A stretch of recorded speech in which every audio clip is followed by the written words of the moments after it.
Vancouver Canucks actually moved Jake DeBrusk's $5.5 million contract without having to give up a sweetener? The answer is yes, but only if they call it these 5 teams. Today, we're breaking down the most realistic trade partners that are left on the board, including one team that could pair DeBrusk with Connor Bedard. Let's get into the moves right here, right now. And we're going to take a look at an article from, once again, our friends over at Canucks Army. And as you can tell by the video title and the title of this article, 5 teams who could be interested in the Canucks' Jake DeBrusk post-free agency. As the first wave of free agency has come and gone, the free agent market has quickly thinned. However, several clubs are still searching for scoring help. Enter Jake DeBrusk. Based on the list of remaining UFAs, you got Anthony Mantha, Patrick Kane, Patrick Laine, Vladimir Tarasenko, Michael Bunting, and Eli Tolvanen. The trade market could be a more viable path for teams to improve. Each of those players has question marks in their game, and so does Jake DeBrusk. The Vancouver Canucks winger is not a home run trade chip. He does carry a $5.5 million cap hit through 2030-31, and his contract includes a full no-movement clause through the 26-27 season, then shifts to a modified no-trade clause in 27-28. Any deal this summer would require DeBrusk's sign-off. His numbers aren't that far off from what is currently available. DeBrusk finished last season with 23 goals and 42 points in 81 games. His scoring profile was strange with 19 power play goals and only 4 at even strength, but his skill set as a power play ace at the net front remains very useful. According to NHL Edge data, DeBrusk remarkably led all NHL skaters with 121 high-danger shots on goal. NHL Edge also had him with 168 bursts over 20 miles per hour, an 89th percentile mark, and a 217.17 miles skated, good for the 86th percentile. In other words, teams would not be trading for an all-around 5-on-5 piece. They would be betting on a fast north-south winger who gets to the net, can play on either side, has playoff experience, may have even more strength offense to give in a better environment. We looked at both Montreal and Edmonton as possible fits for DeBrusk at Canucks Army before free agency opened. While the market around them has shifted, the basic logic has not. Montreal still needs another proven winger to support its young core, and Edmonton still offers the obvious hometown top 6 fit if the Oilers can make the cap math work. So now here are the 5 teams that could still make some sense without Vancouver needing to retain or attach sweeteners, along with some potential returns. Let's also keep in mind that, as we mentioned, Jake DeBrusk does have a full no movement clause. He does seem open to waiving that. But I've also heard that he would like to probably remain on the West Coast. So that kind of rules out a lot of teams, but let's check out these teams nonetheless. First up, we have the Montreal Canadiens. The Canadiens have $14.23 million in projected cap space and only 19 players on their active roster. Sportsnet reported that Montreal remained in the market for wingers after the first wave of free agency, making them a potential DeBrusk suitor. Montreal is also capable of absorbing DeBrusk's full $5.5 million cap hit without Vancouver needing to retain any salary. Montreal is trying to push forward with a young core, and DeBrusk would give them a forechecking winger who can keep up with faster line mates and someone who could play higher in the lineup without requiring a high volume of puck touches.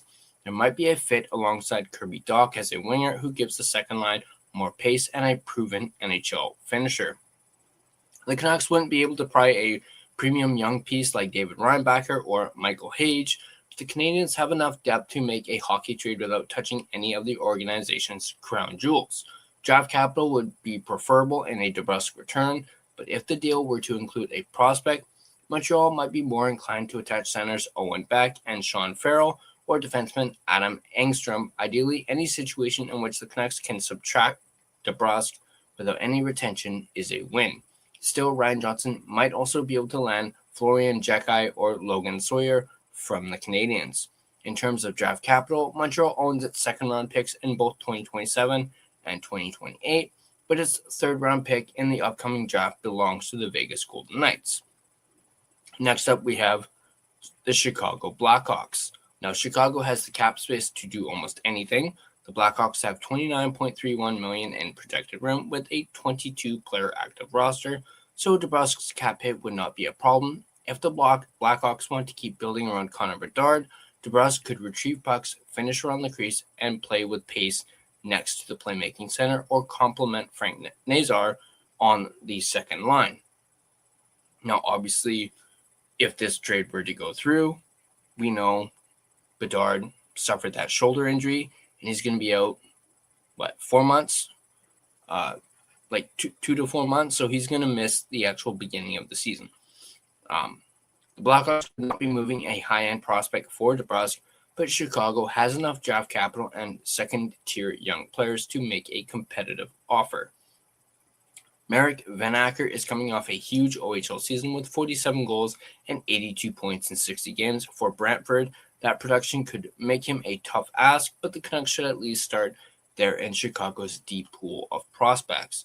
John Mustard would be a nice middle ground. He had 17 goals and 29 points in 36 NCAA games at Providence and still has college development time. Hayes is closer to the NHL than some of Chicago's higher-end prospects, but has a low ceiling. His AHL production was modest with 13 goals and 26 points in 57 games, but he does have pro size and enough scoring history to be worth a shot. Nathan Bem would be another scoring winger to kick tires on after scoring 38 goals and 86 points in 67 WHL games last season. Along with 3 first-round picks in 2027, the Blackhawks have 2 second-round picks, including Vancouver's own selection. This would be a shrewd opportunity to recover a lost asset. Next up, we have the New Jersey Devils. If Barrett Hayton is staying in Utah, which he is, as Utah, of course, matched the offer sheet, that could mean there's room for a forward in New Jersey, which there is. The Devils tendered Hayton a 1-year, $4.775 million offer sheet on July 1st with a 2027 second-round pick owed as compensation if Utah declines to match, which, as we just said, they did.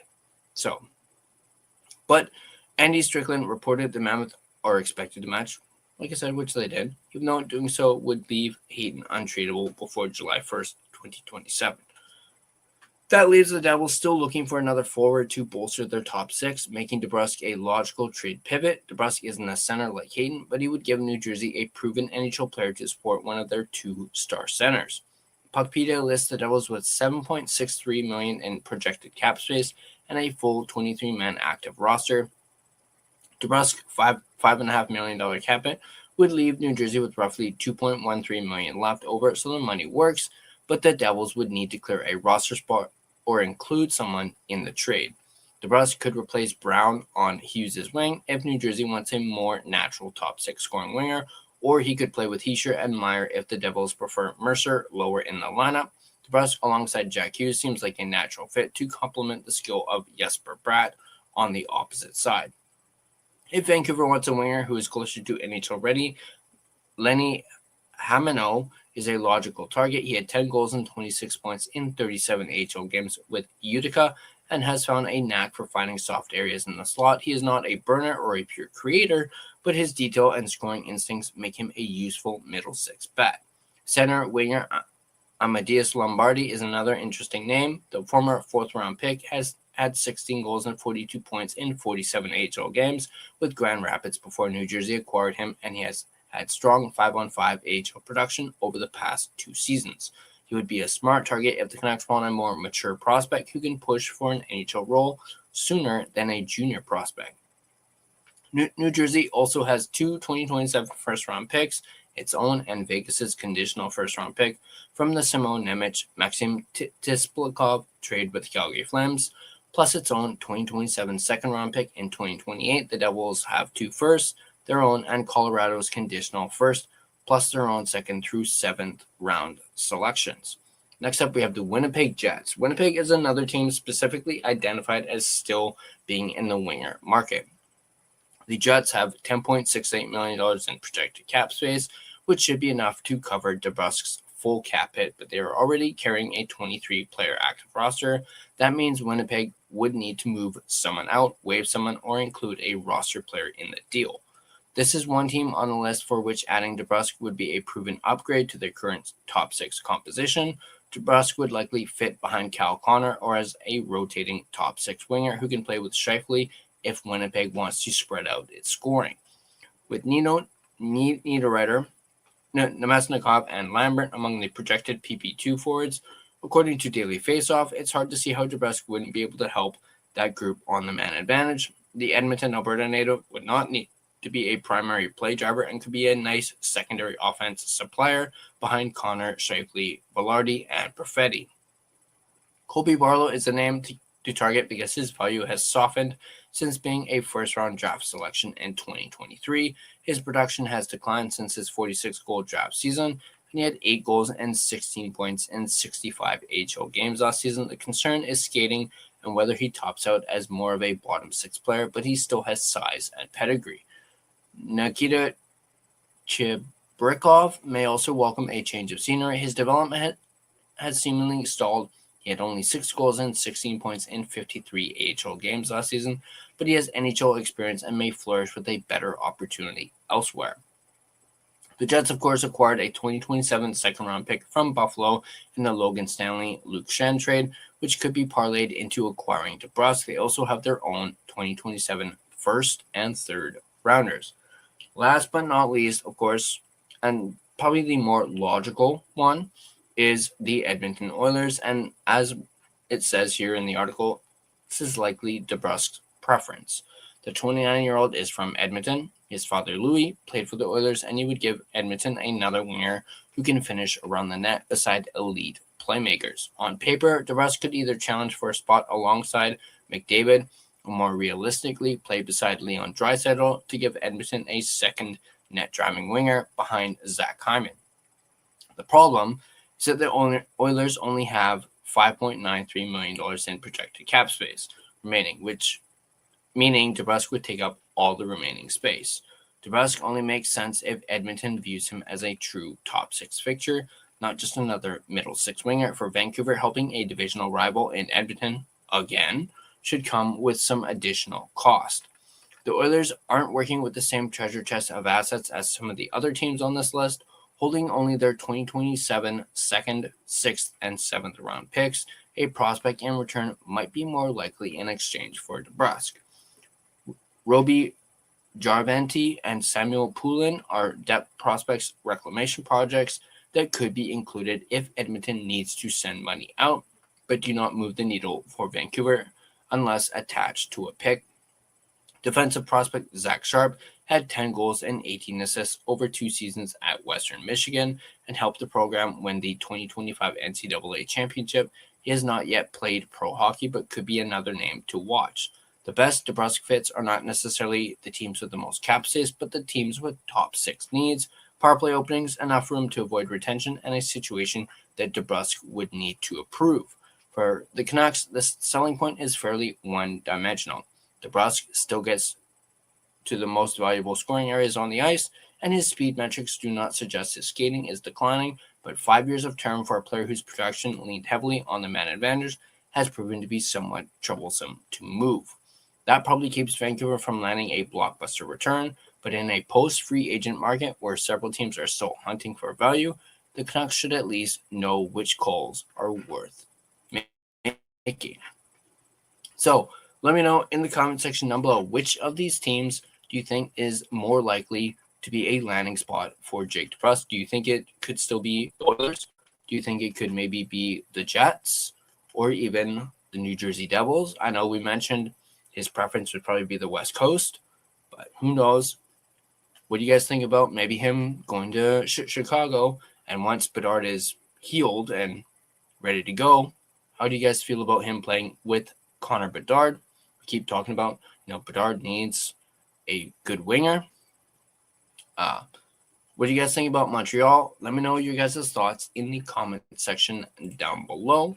And of course, as always, if you guys enjoyed this breakdown, on your way out, you can like the video and subscribe to the Line Change for more Canucks, NHL, and off-season related content. You can also become a member of the Line Change by smashing that join button. And now a quick and important message from our friends over at DraftKings.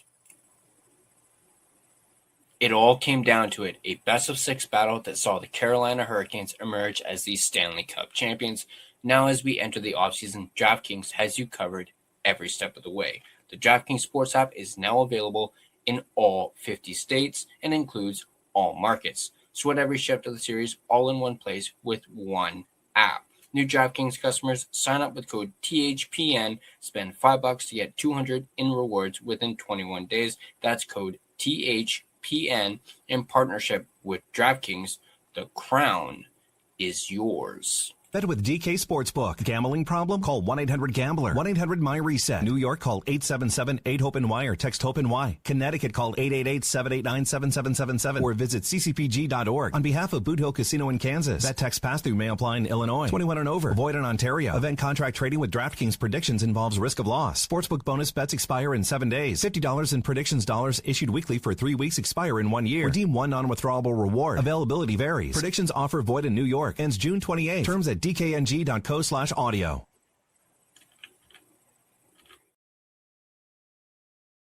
Thank you guys for watching, and I'll catch you guys in the next